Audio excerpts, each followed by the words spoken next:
స్థలం ఒకటి కబ్జా చేసిండన్నా. మనమే కబ్జా చేస్తాం, మనదెవడరా కబ్జా చేసేది? చల్ ఫుట్ అన్నా రియల్ ఎస్టేట్ సూర్యప్రకాష్ చేసిండన్నా. మన స్థలంలో బోర్డు కూడా పెట్టిండు. దమ్ముంటే ఫోన్ చేయమని నెంబర్ కూడా ఇచ్చిండు. ఐశ్వర్య ఎస్టేట్స్. రేయ్, నేను మల్లికార్జున్ మాట్లాడుతున్నా. నీకు దిమాగాని ఖరాబ్ అయిందారా? నా సైట్లో బోర్డు పెట్టినామట. రాయ్, మా సార్ కబ్జా చేయమండు చేసినాం. ఇప్పుడేంది? ఏయ్, నేనెవరో తెలిసే మాట్లాడుతున్నారా నువ్వు? తెలుసు బే, నీ పేరు మల్లికార్జున్, ఆఫ్టర్ ఆల్ గల్లీ రౌడివి. ఇప్పుడు ఏం పీకుతావు? ఈడ సూర్యప్రకాష్ రియల్ ఎస్టేట్ కింగ్. నీకు దమ్ముంటే ఏం చేసుకుంటావు చేసుకో సాలే. రేయ్, ఆ సూర్యప్రకాష్ గారి ప్రాపర్టీ లేడున్న కబ్జా చేసి కంచెబెట్టుండ్రా. ఎవడడ్డొచ్చినా నరుకుండ్రి. సార్ సార్ సార్ మన స్థలాలు 3 ఆ మల్లికార్జున కబ్జా చేశాడు సార్. అడిగితే మన స్టాఫ్కు వార్నింగ్ ఇచ్చాడు. మీకు దిక్కున్న ఎదవకు చెప్పుకోమన్నాడు సార్. మీకు వచ్చి చెప్పారు సార్. మన మీద ఎందుకు పడ్డాడురా? మల్లికార్జున్ అంటే ఆ దాదాగడేనా? అవును సార్. వాడిని మనం డీల్ చేయలేం. హోమ్ మినిస్టర్ గారితో మాట్లాడితే ఆయన కరెక్ట్ డోస్ ఇస్తాడు, మొత్తం సెట్ అయిపోతుంది. హోమ్ మినిస్టర్ నీకు అంత బాగా తెలుసా? తెలుసా? ఏం మాట్లాడుతున్నారు సార్ మీరు? హోమ్ మినిస్టర్ గారి అబ్బాయి నేను బెస్ట్ ఫ్రెండ్స్. త్వరలో హోమ్ మినిస్టర్ గారి ఫైనాన్షియల్ మ్యాటర్స్ కూడా నేనే చూడబోతున్నాను సార్. ఆలస్యం ఎందుకు, మాట్లాడుకోరుగా. నమస్తేనా. ఏమై మల్లికార్జున్, మా వాడి కబ్జా చేసావంట? అవునా, నా ల్యాండ్ కబ్జా చేసిండు. అందుకే వాన్ ల్యాండ్ నేను కబ్జా చేసిన. నేను ఇప్పుడు చేశాను సార్. నువ్వు చప్పుడు చేయకు. అయితే ఇప్పుడు ఏమంటావు? నేనేమంటా, మీరు ఎలా చెప్తే అలా. మొత్తం ఎన్ని? 3.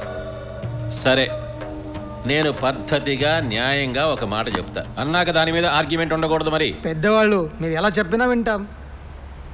ఉన్నాయి 3, ఉన్నది 3. నీకోటి, నీకోటి, నాకోటి. ఖేల్ ఖతాం. 1 మినిట్. అదేంటయ్యా, మీ నాన్నగారు 3కి 3 సైట్లు అంటాడేంటి? నాన్న అలా చెప్తే అంతే. ఇదిగా నాన్న ముచ్చటపడినప్పుడు వదిలే. అది కాదయ్యా మగడా. కూర్చో చెప్తా. ఏంటయ్యా? ఇదిగో ఈ తొక్కలో సెట్ వదిలే, నీకు మంచి బంపర్ ఆఫర్ ఇస్తాను. ఏంటది? కావాలంటే నాన్నగారితో మాట్లాడతా. ఓకే. 300 కోట్లు. 300 కోర్సా? చెరో కోటి తొక్కేద్దాం. రియల్లీ? I love you. అరే 2 సైట్లు దొబ్బెట్టి ముసముసలు నవ్వులు నవ్వుతాయండి. మీరు అసలు విషయం తెలియక టెన్షన్ పడుతున్నారు. పోయిన 2 స్థలాల వాల్యూ ఎంత? 70 కోట్లు. తొక్క. అవి ఉంటే ఎంత, పోతే ఎంత? నేను చెప్పే డీల్ వింటే నా ఫోటో ఒకటి మీ ఇంట్లో ఒకటి జేబులో ఒకటి పెట్టుకుని అలా తిరుగుతూ ఉంటారంతే. ఏంటది? కొత్త ఎయిర్పోర్ట్ శంషాబాద్లో ఉంది. పాత ఎయిర్పోర్ట్ బేగంపేటలో ఉంది.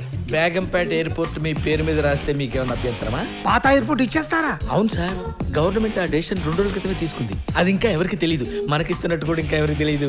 మినిస్టర్ గారు అబ్బాయితో అన్ని మాట్లాడేశాను. కాకపోతే మినిస్టర్ గారికి ఒక 300 కోట్లు కొట్టేసాం అనుకోండి, ప్రాబ్లం సాల్వ్ అయిపోద్ది. అంతేనా? అంతే. 300 కోట్లతో పని అయిపోతుంది అంటే కళ్ళు మూసుకుని ఇచ్చేయచ్చు. 300 కోర్సా? చెరో కోటి తొక్కేద్దాం. 300 + 2 302 సార్. పైన 2 ఏంటి? అదే మినిస్టర్ గారి అబ్బాయికి పాకెట్ మనీ కోసం. విశ్వనాథ్, ఇది మామూలు డీల్ కాదు. ఇది జరిగితే ఇండియాలో ఒక రేంజ్ లో ఉంటాం మనం. 3 కోట్లు ఇస్తానన్నాడు. దేనికిరా? పార్టీ ఫండ్ కోసం నాన్న. నిన్ననేగా వాడి దగ్గర సైట్ నొక్కేసాం. ఆడొట్టినే ఒట్టలేదు నాన్న. పాత ఎయిర్పోర్ట్ ఉంది కదా, ఆ సనత్ నాన్న అనుకుని చిన్న బిట్ ఒకటి ఉంది. ఆ లిటిగేషన్ క్లియర్ చేసి ఆడి పేరు మీద రాయమంటున్నాడు. ఆడికేదో వాస్తు పిచ్చి ఉందిలే నాన్న. ఓ అంతే కదా, వాడి పిచ్చి తీర్చేద్దాంలే. నాన్న, ఇవాళ వచ్చి వాళ్ళు నేను కలుస్తారు. మిగతా మ్యాటర్ నేను చూసుకుంటాను. హలో, డబ్బు రెడీయా? Ready sir. సార్ నమస్తే. రండి రండి, కూర్చోండి. Thank you. కాఫీ తాగుతారా? వద్దు సార్, వద్దు సార్. ఆ 3 రెడీ సార్. ఎయిర్పోర్ట్ మ్యాటర్ అబ్బాయి చెప్పాడు, పని అయిపోతుందిలే. Okay sir. మరి క్యాష్? పక్క రూమ్ లో అబ్బాయి ఉన్నాడు, వెళ్ళి మాట్లాడు. Deal finish. డబ్బు ఎలా తెచ్చారు? బయట వ్యాన్ లో ఉంది. ఆ వ్యాన్ తలాలు నాకు ఇచ్చి మీరు వెళ్ళండి. ఓకే. నా కోటి గంటలో మీ ఇంట్లో ఉంటాయి. ఓకే. మరి వ్యాను? 300 కోట్ల ముందు ఈ తొక్కలో వ్యాన్ అంటే విశ్వనాథ్. చలో. అంతేనా? Okay okay. మామూలుడు కాడు వీడు, మా కత్తి రోడ్డు ఆటగడు వీడు, సై సై అంటాడు, దొరికితలతో చేస్తాడు మాయగడు వీడు, అబ్బా కొంచెం బీటు పోడు. ఇందులో 3 మినిస్టర్కి 1 పుట్టోడు కదా. ఓకే.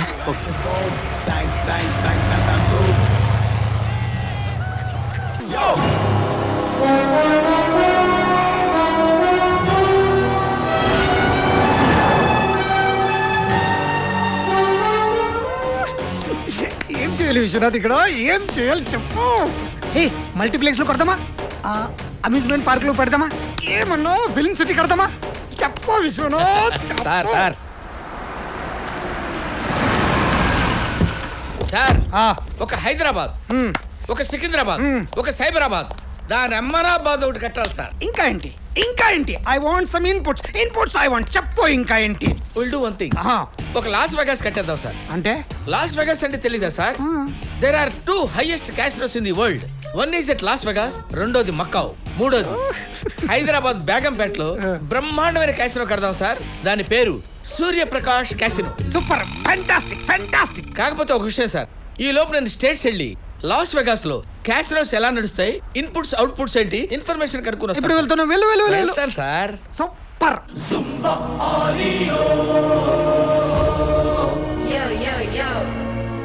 నీ కథ చాలా ఇంట్రెస్టింగ్గా ఉంది. అలాగే నీ మిత్రవింద అబ్బాయిగా పుట్టడం అనేది ఇంకా షాకింగ్గా ఉంది. ఇప్పుడు నన్నేం చేయమంటావు? ఏమీ లేదు డాక్టర్. 36, 24, 36 సైజులు ఉండేలా నాకు ఆపరేషన్ చేసి అమ్మాయిగా మార్చేయండి. తనని సుఖపడదాం అనుకున్నాను. నేను అమ్మాయిగా మారి సుఖపడతాను. ఒక్కసారి ఆపరేషన్ జరిగితే నువ్వు మళ్ళీ అబ్బాయిగా మారలేవు. అది ఓకేనా నీకు? Okay doctor. నిన్ను చూస్తుంటే ప్రేమ కోసం నాలిక కోసుకున్న సినిమా కథ గుర్తొస్తుంది. దానికన్నా నువ్వు చాలా గ్రేట్. Thank you doctor. వెళ్దామా? రండి, ఆపరేషన్ సక్సెస్ చేద్దాం.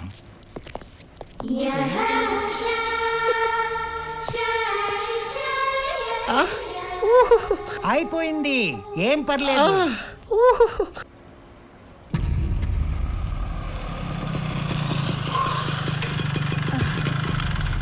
ఈ టైంలో ఎందుకు నన్ను ఇక్కడ తీసుకొచ్చా? లక్ష్మీదేవిని చూపించడానికే. లక్ష్మీదేవా? అదెవరు? రా, అంతా ఓకేనా? ఎరా ఆనంద నువ్వా? ఐ మెట్లు ఏనా కొత్తగా కట్టించావా? ఈ మధ్యనే. ఏయ్ నువ్వు మ్మ్.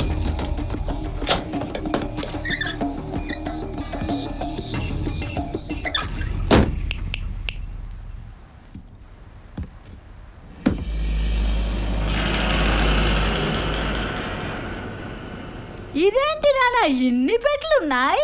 మ్మ్, నీకు ఇష్టం వచ్చిన బాక్స్ ఒకటి పట్టుకోవే. మ్మ్. మ్మ్? అది ఓపెన్. Yes, I walk.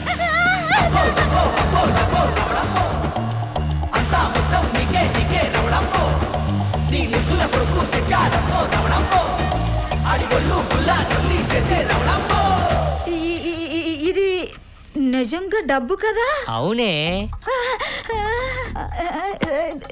నాన్న అప్పుడు అది డబ్బే. మరి ఇది అది డబ్బేనే. నాన్న ఇవన్నీ మనవేనా? రావణమ్మా, డబ్బు ఎవరి దగ్గర ఉంటే ఆడిదేనమ్మా. లక్ష్మీదేవి ఒకరోజు ఒకరి దగ్గర ఉంటది, ఇంకొక రోజు ఇంకొకరి దగ్గర ఉంటది. ఈ రోజు నీ ఇంటికి వచ్చింది. రావణమ్మా, సార్, సార్, ఫోన్ సార్. పెడతారు. ఏమిటి సార్ ఈ దారుణం? ఏమైందిరా? మీ పేరు మీద ఉన్న 18 ప్రాపర్టీస్ మీద కోర్టు నుంచి నోటీసులు వచ్చాయి సార్. ఏ నోటీసులు? ఏమిటి సార్, వీడు మీ మునిమనవణ్ణి ఈ ఆస్తి నాదని చెప్పి గోవా నుంచి దావా వేస్తున్నాడు సార్. వీడేమో రిజిస్ట్రేషన్ అప్పుడు నా సంతకం తీసుకోలేదు, ఈ ప్రాపర్టీలో సగం నాదంటున్నాడు సార్. వీడేమో దీంట్లో కాసరపాణి లేదంటాడు, ఇంకొకటేమో దీంట్లో పీటీ యాక్ట్ ఉందంటాడు. ఇది ఎవరో ప్రీ ప్లాన్ గా చేస్తున్నారా? ఇంకొక గుండె పగిలిపోయే వార్త సార్. ఆ ఇన్కమ్ ట్యాక్స్ ఆఫీసరు మీ మీద కక్ష కట్టినట్టుగా 97 కోట్లకు ట్యాక్స్ కట్టమని నోటీస్ ఇచ్చాడు సార్. ఏంట్రా అంత నా మీద పడ్డారు? ఒక్కసారి ఇన్ని కేసులు ఏంట్రా? హాయ్. ఏంటే మీ బాబు అరుస్తున్నాడా? అవునరా. మనిషికి రకరకాల ప్రాబ్లమ్స్ ఉంటాయి. Mental, physical, financial and psychological. ఇప్పుడు సైకలాజికల్ ప్రాబ్లమ్స్ వస్తే మీ నాన్నకి వాట్? మీ బాబుకి వినిపించేలా పద్మా అని అరిచి మీ బాబు రియాక్షన్ ఎలా ఉందో చూసి చెప్పమ్మా. సార్ మనం వెంటనే లాయర్ని కన్సల్ట్ చేద్దాం సార్. పద్మా ఎలా ఉంది రియాక్షన్? చాలా కంగారు పడ్డారా? ఇంతకీ పద్మా ఎవరు? మీ పిన్ని. వాట్? మీ బాబు ఏమన్నా పత్తి అనుకున్నావా? పక్కన ఇంకొక సెటప్ పెట్టాడే. నేను నమ్మను. నీకు తమ్ముడు కూడా ఉన్నాడే, అని చూసినా నమ్మవా? తమ్ముడా?